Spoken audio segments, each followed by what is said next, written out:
Welcome to new episode of Inside the Economist's Mind. Great to be here. Today we're tackling a really crucial topic, unemployment. Indeed. Hmm. It's one of those figures we see constantly. Exactly. And we're going to sort of dig into how economists measure it and also the different kinds that exist. Yeah, break it down a bit. Think of this as your backstage pass, to understanding those numbers you see in the news.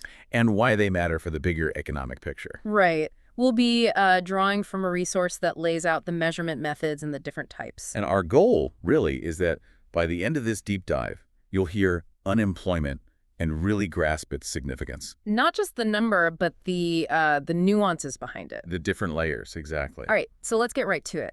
When economists talk about the unemployment rate, how do they actually figure that out? Where do they start? Okay, so it all begins with the labor market. Right. Which is, basically the supply and demand for labor. People wanting work, businesses needing workers. And the unemployment rate is, well, it's a key indicator for how that market's doing. And that tells us about the wider economy, too. Absolutely. It feeds into thinking about overall economic performance, even influences things like monetary policy decisions. Got it. So unemployment itself. Yeah. It's just people without jobs, yeah. Almost. The definition economists use is a bit tighter.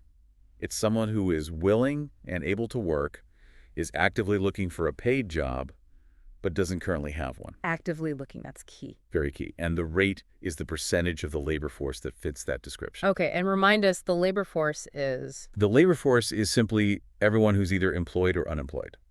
So the sum of those two groups. The active participants, basically. That's a good way to put it. Everyone active in the job market. Right. So how do we actually, count these people? Who's employed, who's unemployed? Well, here in Australia, that's the job of the Australian Bureau of Statistics, the ABS. Oh.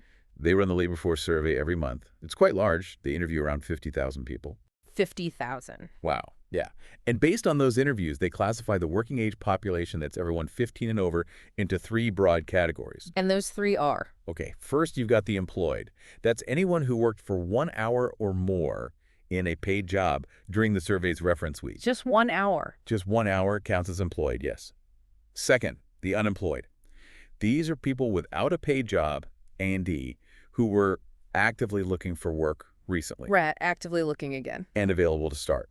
And third, there's the group not in the labor force. Okay, who's in that bucket? That includes people who aren't employed but also aren't looking for work. Think full-time students, unpaid carers, retirees, people permanently unable to work. Got it. So just not having a job isn't enough? You have to be looking to be counted as unemployed. That's a really important distinction. It absolutely is. So once the ABS has sorted people into these groups, they can calculate the key indicators. Like the labor force itself. Exactly. Labor force employed plus unemployed. Yeah. Simple addition. And then the unemployment rate. The unemployment rate is the number of unemployed people divided by the total labor force, then multiply by 100 to get a percentage. Formula is unemployed labor force 100. That's the one. Can you give us a quick example with some numbers? Make it concrete. Sure. Let's say 12.6 million people are employed and 0.7 million are unemployed. Okay.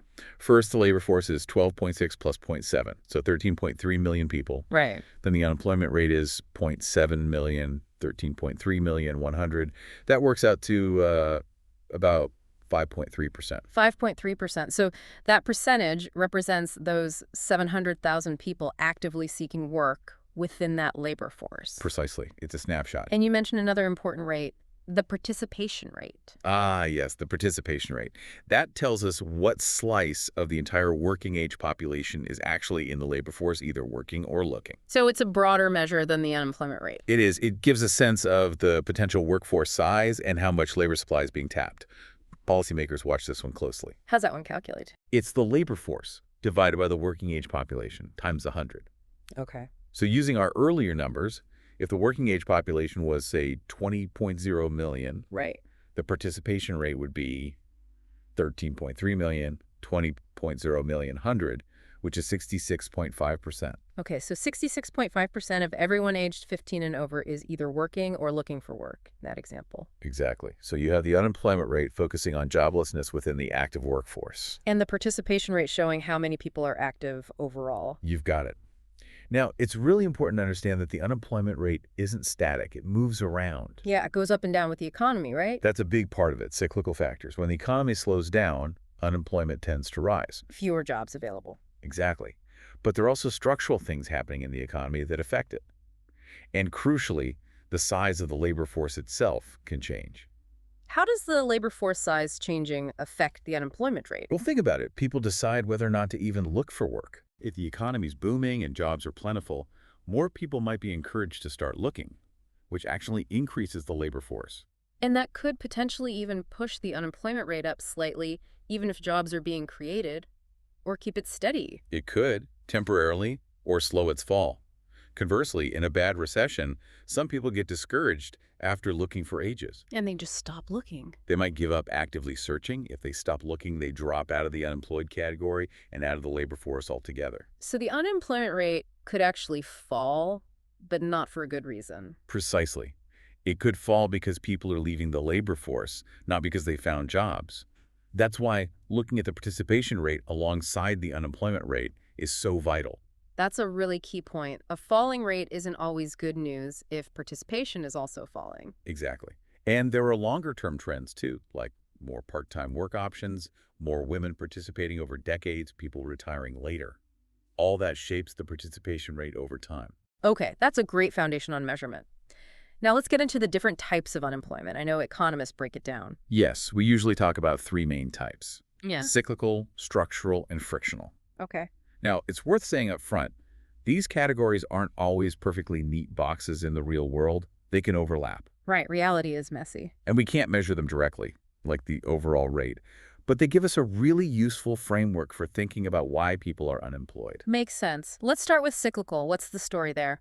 Cyclical unemployment is the one directly linked to the ups and downs of the economy, the business cycle. Okay. When the economy enters a downturn, demand for goods and services falls, businesses might cut back production. Which means layoffs, hiring freezes. Exactly. Fewer job openings, harder to find work.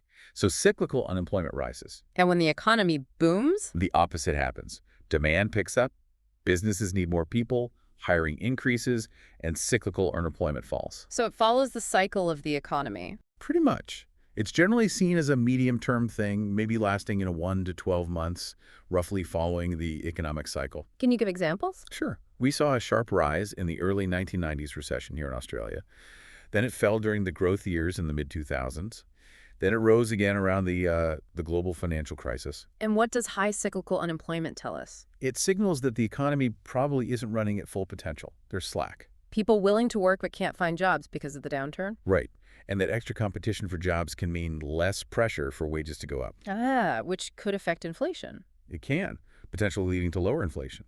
It highlights that trade-off policymakers sometimes face, And how do they typically fight cyclical unemployment?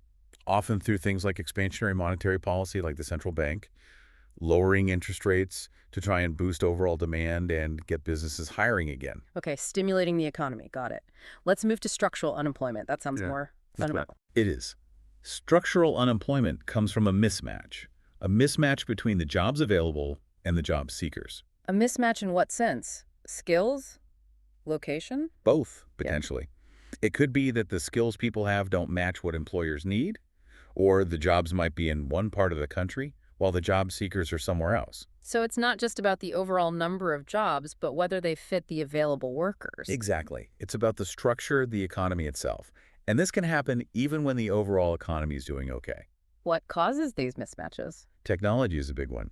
Automation replacing certain types of jobs. Like routine manual work. Yeah, that's a classic example. Or whole industries declining, like maybe manufacturing shrinking in some areas. People who worked in those sectors might find their skills aren't in demand anymore. And they need to retrain or move. Potentially, yes. Yeah. And that takes time. That's why structural unemployment can often be longer lasting. Longer than cyclical. Often, yes. It can increase the risk of people becoming long-term unemployed, meaning out of work for over a year. Because finding a new role requires more fundamental change for the worker. Right. You might need significant retraining or maybe even relocation, which isn't easy. And this exists even in good economic times, you said. It can, yes. Unlike cyclical unemployment, it's not just about a lack of overall demand. Theoretically, it doesn't directly push wages or inflation up or down in the same way. So what's the policy response for structural unemployment? Not just stimulating demand, presumably. No, the focus there is more on The supply side of the labor market, things like investing in education, skills training programs, maybe initiatives to help people relocate if needed. Addressing the root cause, the mismatch. Exactly. Okay, that leaves frictional unemployment. That one sounds almost positive. Huh. Well, in a way, yes. Frictional unemployment is the temporary unemployment that happens when people are moving between jobs. Just the normal churn. Exactly. People leaving a job to find a better one. Recent graduates looking for their first position. People re-entering the workforce after a break. So it's the time spent searching. Yes. It takes time for individuals to search for the right job, and it takes time for businesses to find the right candidates. That search period creates temporary unemployment. And this is generally short. Usually, yes, often less than a month. It's considered a normal, even healthy feature of a dynamic labor market. Healthy because it means people are moving to better fitting jobs. Right. It helps allocate labor efficiently. It happens at all points in the business cycle, even when the economy is strong. And its impact on wages or inflation. Probably not significant, much like structural unemployment in theory. Okay, so quick recap. Cyclical follows the economy's ups and downs. Structural is about mismatches in skills or location. And frictional is that short-term gap between jobs. You've nailed the main three. And remember, they can be linked. How so? Well, imagine a really long recession with high cyclical unemployment. Rick, Someone might be out of work for so long due to the downturn. that their skills get rusty. Exactly. Or employers start to view them less favorably just because they've been unemployed for a long time. So the initial cyclical unemployment can actually turn into or worsen structural unemployment for that person. Ah, that's a really sobering point. Long-term unemployment is tough. It really is. It shows how these things aren't always neat categories. Okay. Now, the resource we looked at also mentioned some other types or maybe related concepts. Yes, complementary indicators that give us a richer view. Underemployment is a big one. Underemployment. We hear that term a lot. What does it capture? Underemployment is when people are employed, but they want and are available to work more hours than they currently are. So they have a job, but not enough work. Precisely. The ABS splits this into two groups: part-time workers who want more hours, and people who normally work full-time but are currently working part-time hours, maybe because their workplace is quiet. So even someone counted as employed might be struggling. Absolutely, it captures that lack of sufficient hours. And we tend to see higher rates of underemployment in certain groups, Like who? often women, younger workers, and older workers, partly because they make up a larger share of the part-time workforce to begin with. Interesting. What about hidden unemployment? That sounds sneaky. Huh. It refers to people who aren't in the official unemployment stats, but probably would work if the right job came along. Like those discouraged workers you mentioned earlier. Exactly like them. People who've stopped actively looking because they haven't had any luck for a long time. They're not actively looking, so they're not counted as unemployed. But they still represent potential labor supply. Correct. The official rate might understate the true level of people wanting work if there's significant hidden unemployment. That's another important layer of complexity. It is. And finally, there's seasonal unemployment. Ah, like ski instructors in summer. Perfect example. Or fruit pickers outside harvest season. Or maybe extra retail staff just for the Christmas rush. Jobs that just exist at certain times of the year. Right. It's predictable fluctuation. Because it's predictable, the ABS actually publishes seasonally adjusted data. To smooth out those bumps. Exactly. To try and show the underlying trend in the labor market without the regular seasonal ups and downs confusing the picture. Okay. So while cyclical, structural, and frictional help explain why people are unemployed, Underemployment, hidden unemployment, and seasonal patterns give us more detail about the quality of employment and the full extent of labor underutilization. it really paints a much more detailed picture than just looking at that one headline number. It absolutely does. You need to look at the whole dashboard, really. This has been incredibly helpful. So, just to wrap up the key takeaways, we've looked at how the unemployment rate is measured, that careful definition involving active job searching, and how it relates to the labor force and participation rate. Mm-hmm. And we've unpacked those three main types: cyclical, tied to the economy; structural, from those mismatches; and frictional, being the normal job switching process. And then the importance of considering underemployment, hidden unemployment, and seasonal effects for a truly complete understanding. Exactly. Yeah. Having these concepts in mind helps you interpret the economic news and policy debates much more effectively. Definitely. Okay, so as we finish up, here's something to think about. With technology like AI and automation advancing so rapidly, how do you think that's going to reshape these different types of unemployment going forward? Ooh, that's the big question, isn't it? What might that mean for individuals, for businesses, for the economy as a whole? Something to keep an eye on for sure. A critical area to watch. Thanks for joining us for this deep dive.